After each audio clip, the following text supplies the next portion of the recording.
The attention of the world is on this city. In less than a week, Donald Trump will become the next president of the United States. And already he has a worse relationship with the media than any other incoming president in history. We've come to find out what that'll mean to the future of investigative journalism here. The Investigators starts now. We have breaking news. Included allegations that Russian operatives claim to have compromising personal and financial information about Mr. Trump. BuzzFeed, which is a failing pile of garbage. Can you give us a question? Don't be rude. No, I'm not going to give you a question.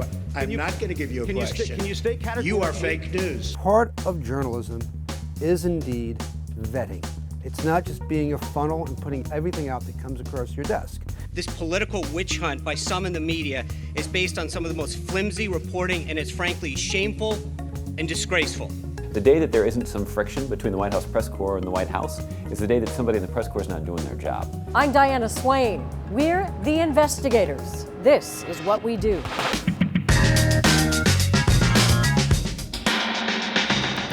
This was a week that tested journalists and how they handle explosive information. Some media outlets here went further than others in what they reported about Donald Trump. And then the media started pointing fingers at each other. But we have breaking news we're following.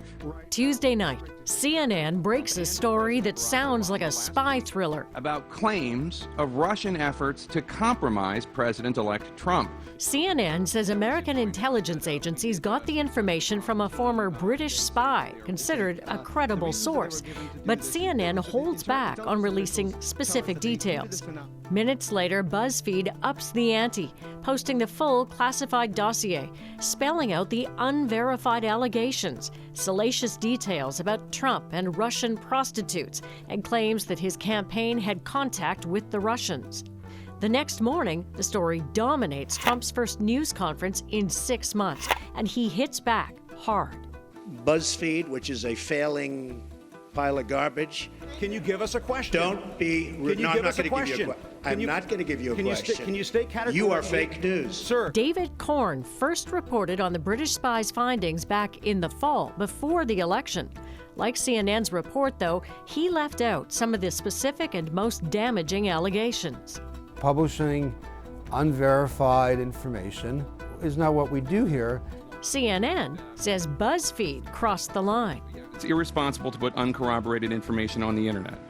BuzzFeed stands by its decision to be transparent with its readers. So, did journalists go too far or hold back for too long?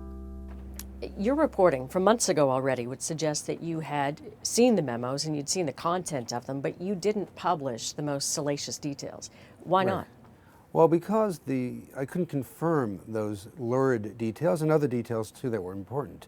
To me at the time, and I was the first reporter to write about the existence of these memos, what was most important was that a credible person who was a counterintelligence veteran from another service had gathered this material, had found indications, at least indications that he seemed to believe that were credible, that Moscow had mounted an operation to co-opt or cultivate Donald Trump, and in doing so had perhaps gathered compromising information on him, that he found that credible and that he shared it with the FBI, and that the FBI had asked him to provide more information, indicating that the Bureau itself was interested in this. So no question that that is a story, and an important one.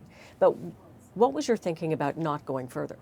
Well, my thinking was that I could not confirm the specifics of these allegations. Some were quite lurid, and that even Donald Trump deserves a certain element of journalistic fairness. So what's your view now that BuzzFeed has published all of it? Yeah, I think it was a mistake. I think they, it was hastily done. The memos themselves contain some information about the author's sources that are sensitive. And if you know the identity of the author and you have some of this identifying information from within the memos, and you're an intelligence service, you might be able to figure out who some of those people were. So to you, it's not just that the information is unverified, but that there's a potential danger included in it. They're both, and they're both equally important. But I do think that the journalists should not go about tossing around information that is that explosive that indeed they can't confirm. And I understand BuzzFeed's argument that this is something that was widely discussed and that if the government has it, why shouldn't other people know about it? But it wasn't quite a government record. It was a private intelligence report. It was a raw intelligence. It was like notes. We're also in a world, in a climate right now where people want provable truth. Yeah. I mean, and there may have been a measure of people who said, I don't believe that there are any memos or that there was any briefing. Is there any value in publishing it to say, here at least proves the existence of them? Well, you could have published the front page. You could have published parts of it. But if you'd redacted parts, wouldn't you just know that that's what people most wanted to read? But true. But if the question is to prove their existence, you could prove their existence. Part of journalism is indeed vetting. It's not just being a funnel and putting everything out that comes across your desk. And I know sometimes there are hard decisions to make and hard calls. Certainly, BuzzFeed could have waited a day, or two, or three, at least maybe even an hour, and sort of seeing how the story was going. I don't think there was a need at that particular moment in time to rush out, full publication of this memo without any redactions relating to the sourcing. Very briefly, does this tussle now within the media at large about whether it was appropriate to publish or not, does that signal anything about the future of the relationship between the media and Trump, or the media at large in the next 4 years? What Trump did at his press conference, which was not surprising but very interesting, was he lumped together CNN, which took I think was the appropriate, responsible approach to this, with BuzzFeed, which in this instance I believe did something that it shouldn't have, under the title of fake news. So that's the danger here when the administration starts attacking legitimate news organizations that report things that are inconvenient as purveyors of fake news, and then punishing them by saying, you can't ask a question. And if you try to, again, I'll kick you out of the next press conference. David, thank you. Thank you. Hillary Clinton got the questions to the debate? First of all, you learn very little from a tax return. If you look, this administration created ISIS. Is any of that true? Mostly true or mostly false? For the past decade, the Tampa Bay Times has operated PolitiFact at this office in Washington. Reporters spend their day fact-checking politicians' claims, giving grades that range from true to pants on fire. But is a skeptical public still listening? Andy, it seems like fact-checking has never been a bigger part of the public conversation around journalism, around politics. Why do you think we've come to this point? Well, part of it is we have a very unique candidate in Donald Trump in that he's just very accuracy challenged. Just speaking in the plain facts, he's had the worst ratings of any major political figure that we fact-check because he gets a lot of things wrong. Now, whether that's because he likes to speak with a lot of exaggeration or because he doesn't have much background in government, or maybe there's some intention there, we can't speculate about that. But our evidence shows and our reports show that he gets a lot of things wrong. And now there's this bombshell story this week in which it seems it's a fact that senior security officials met with Trump and Obama, but what they talked about, no one has yet verified. Is that something you would weigh into, or is that just too big a task? The problem for us with fact-checking these kinds of reports is they're all based on unnamed intelligence sources. And those are the hardest things to fact-check because you don't know who's speaking, you don't know where to start to dig into the claims. Interestingly, in American politics and American journalism, we've seen fewer unnamed sources over the years as the public has complained about it in domestic policy. But for international issues, for these intelligence issues, there are more unnamed sources than ever, and it's just incredibly challenging to fact check. In the context of what's taken place in this country in the last 6 months, do the facts matter to people anymore? Or is the electorate, the American public, just so polarized that if they believe it, they believe it, and if you can disprove it, they don't believe you? I think both of those things are true. We do have an incredibly polarized electorate, and there are parts of the electorate who really just do not want to have their minds changed or consider other evidence, and they have very strong political views that they don't want to let go of. Having said that, I think the truth is more important than ever. Most of the major news organizations in the United States are now fact-checking, and there's more fact-checking than I've seen in the almost 10 years I've been with PolitiFact. So I think the truth does still matter to people, and we're just at a political moment where it's up for a lot of debate. Angie, thanks for this. Thanks for having me. Your organization's terrible. A lot of attention on Donald Trump and his difficult relationship with journalists. But what about the man he's replacing? We dig into questions about Obama's history with journalists. Not as smooth as you might think. The journalists would argue that's still their job, right? I'll speak with White House Press Secretary Josh Earnest just ahead. Plus, a CBC News investigation raises questions about who is getting stopped by Halifax police. It's one of 5 things we learned from investigative journalism this week. Our roundup is next.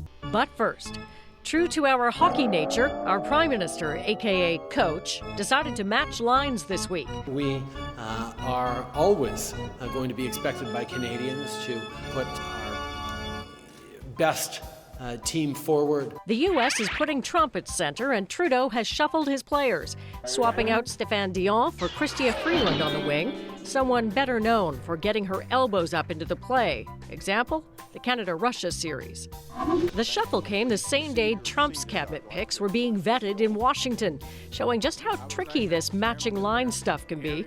While Canada's new Minister of Democratic Institutions only graduated from high school a dozen years ago, Trump's pick for Attorney General is 70, about the median age of his cabinet choices. Even the way the teams are chosen is different. The U.S. has congressional hearings, a kind of public skills competition. Do you agree that the issue of same-sex marriage is settled law? And the stands were full.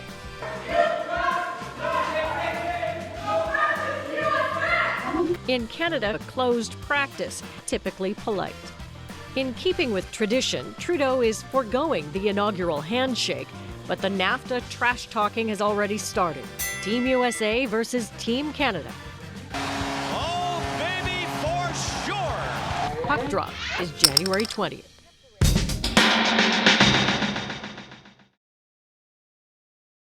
Here are 5 things we learned this week from investigative journalists. 2 Alberta families were charged a $100 carbon tax for cremating their loved ones. After a CBC Go Public investigation, the funeral home apologized to the families, saying they made a mistake in their calculation. Fox News made a secret deal with an on-air personality who'd accused host Bill O'Reilly of sexual harassment. Documents obtained by the New York Times allege O'Reilly tried to hurt her career when she turned down his advances. A massive emergency response to an alleged bomb threat near Pearson International Airport was due to a Sunwing pilot's misunderstanding. CBC Toronto learned that an antique radio battery had been mistaken for an explosive device. A CBC Nova Scotia investigation found Black people are 3 times more likely to be stopped and checked by police in Halifax. The data was released as part of an access to information request filed last year. And Post Media revealed the Prime Minister was joined by a Liberal MP and the party's president for a holiday on a private island owned by the Aga Khan. Journalists may be worried about the future under Trump, but did the rocky road actually start under the Obama administration? I think this administration has been the most secretive since the Nixon administration. The Obama White House has pursued 9 prosecutions against whistleblowers, often trying to get journalists to reveal their sources. That's more than all other U.S. presidents combined. Trump says he wants NBC investigated to find out who leaked it information about Russian hacking. Is he just following a path blazed by Obama? And that's certainly not going to improve our coverage. Josh Earnest has been White House press secretary for the past 2.5 years. After a briefing this week, we sat down to talk about the job. Based on your experience in dealing with reporters here, in particular the past 2.5 years, what did you think of what you saw this week in the way that the president-elect and his people dealt with the media? Yeah. Well, I think what we saw this week is actually pretty consistent with their relationship with the media throughout the campaign, which is that there was a certainly a different style of engagement than we have had with the press corps. And it's going to pose a challenge for the media. That Mr. Trump, the President-elect Trump, ran an unconventional campaign. And he was unconventional in almost every way that you can think of, including his relationship with the media. So the important work that the media has to do to hold people in power accountable, to demand access, to demand transparency, to demand accountability, is something that they're going to have to do in a different way now too. But there is a big difference between campaigning for this job and campaigning for the job of president and doing the job of president. And means that the strategy that is used by the incoming president's team will have to adapt to that as well. He's got a different set of responsibilities. He's got a different goal. But does it matter if there's no longer a cordial relationship here? What's lost for him? I think it matters. And look, the relationship between, between this White House and the White House press corps that covers us every day wasn't cordial, but the way that I have described the job that I have is to make sure that the built-in friction in that relationship, reporters are always supposed to be demanding more access and more transparency. So the day that there isn't some friction between the White House press corps and the White House is the day that somebody in the press corps is not doing their job. But what I have tried to do as the White House press secretary is to manage that relationship in a way that friction doesn't prevent anybody from on either side from doing their job. So if there was ever a time that friction got so hot that the press corps got just exasperated by covering the White House, it was going to affect the coverage. But what's also true is if there was ever a time that the White House got so exasperated by the coverage that they engaged in a bunker mentality and decided that, hey, we're going to shut out the press corps. Who cares what those guys think, or who cares what they write? That's certainly not going to help your press coverage either. So trying to keep that friction manageable and making sure that it doesn't impact the ability of either side to fulfill their important duties to our democracy, that was the role of the press secretary. And my successor will have to do the same thing. In some ways, he's going to have a difficult job, but it's an important one nonetheless. And there were moments of friction between the media and this administration. Sure. Members of the media saying that the administration went after whistleblowers, went after journalists who were trying to protect their sources. Right. That's right. Would it be fair to say that tone of some animosity there was set by this administration if it continues? I don't think that's fair because I think time and time again this administration and this president repeatedly demonstrated respect for the media, a respect for the role that the media plays in ensuring the success of our democracy. And that's something that comes from the top, and that's certainly something that President Obama has made a hallmark of his presidency. But you point out there are plenty of times, and there's plenty of criticism that the media had for the way that this administration handled our business. And yes, that did relate to some of the prosecutions of people who were leaking classified information. Now, what's also true is that many of those prosecutions were begun in the previous administration. And the people who were being prosecuted because they had signed an oath to protect national security information that was critical to our national security, and the release of that information did damage our national security. Journalists would argue that's still their job, right? It is. They get the information, they need to share it. It is, and that's why we've also made clear from the Department of Justice, including in writing, that journalists are not going to be punished or imprisoned just because they're doing their job. But there are people who work at the government that have signed an oath that they're going to protect the national security information that they're given so that they can do their job. And to misuse that information is to harm national security, and people need to be held accountable for that. But what is true is that despite our differences, we have succeeded in engaging with the White House press corps in a way that has ensured that the president is held accountable, that reporters are given a venue where they can demand that accountability and they can demand transparency. That has served our government, that's served our democracy well. It's also served the president well because it's given him a venue where he can come out and make his case to the White House press corps and to the American public about the wisdom of his approach. And look, I think the president's standing in the polls right now are a pretty good validation of the strategy that we've pursued. Josh, thanks, and good luck with whatever you've got planned next. Sounds good. Thank you, Diana. I appreciate the opportunity. It's all fake news. It's phony stuff. It didn't happen. Sorting fiction from fact. Why it's more important now than ever. Final thoughts from Washington just ahead. First, investigators on assignment. I'm Paul Hunter in Washington. You may have heard the term alt-right, and you may have heard it in talk about the effect of Donald Trump on America. What is the alt-right? How has it been emboldened by Trump's victory? Plenty of Americans are angry and worried about it. we spent some time with the man credited with creating the alt-right, who's thrilled by Trump's win, and another who warns that it's little more than a dressed-up version of neo-Nazi skinheads, a world from which he himself emerged. He knows of which he speaks. And with Trump's inauguration looming, he says, beware. All of that next week. Got a story tip for the investigators? Share it anonymously at securedrop.cbc.ca. You can also contact us through email, investigators@cbc.ca, or just say hi on Twitter @Swain Diana. You're watching The Investigators on CBC News Network.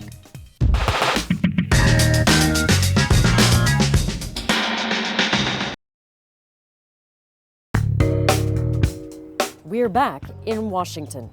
Motive is interesting, nuance is important, but at the end of the day, facts are key. And history is rife with examples of politicians who hope voters wouldn't notice if they tried to skirt around the facts. Well, I'm not a crook. I did not have sexual relations with that woman. And of course, it turns out that Nixon was and Clinton did. 96 million really wanting a job and they can't get. You know that story, the real number. Now, journalists are left trying to figure out, in essence, how many facts it takes to change a light bulb or publish a story. If it's true that an incoming and outgoing president were briefed about concerns involving a foreign government, does it matter if the concerns turned out to be true or false? Which facts matter most? That a foreign government is trying to influence a future president, or that it might have already succeeded? And how many facts should the media wait to have in hand before going forward? The picture is as muddy and messy as ever, but here's what's clear. People will never get tired of the truth, and that's a fact. Donald Trump becomes the 45th president of the United States next Friday. Stay with CBC News Network for continuing coverage all week. I'm Diana Swain in Washington. We are The Investigators.